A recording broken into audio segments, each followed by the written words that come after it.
Et bonjour tout le monde, j'espère que vous allez bien. On se retrouve aujourd'hui pour faire un point sur une partie du bullet qui est très importante et ce par quoi je vous conseille de commencer si vous faites vos comptes déjà depuis 2024. C'est le bilan financier. Donc ce que j'ai fait en fait, j'ai mis les revenus et les dépenses. J'ai mis le plus petit des montants des deux et le plus gros montant des deux et j'ai divisé par 9 pour avoir quelque chose d'à peu près cohérent pour le graphique. Et j'ai repris tous les mois les revenus et les dépenses, sachant que dans les dépenses, vous n'avez que les dépenses variables et pas les dépenses fixes, puisque ça, en réalité, ça change jamais. Ce qu'on peut constater en termes des dépenses, c'est qu'il y avait vraiment pas beaucoup de dépenses en début d'année, mais ça, c'est dû, je pense, après les fêtes, et après, c'est assez constant.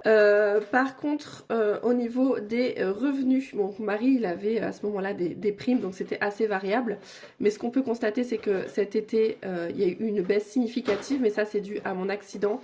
J'ai eu un accident avec ma fille et je pouvais plus marcher, je pouvais plus m'occuper des enfants, donc mon mari a dû rester à la maison plus longtemps que prévu.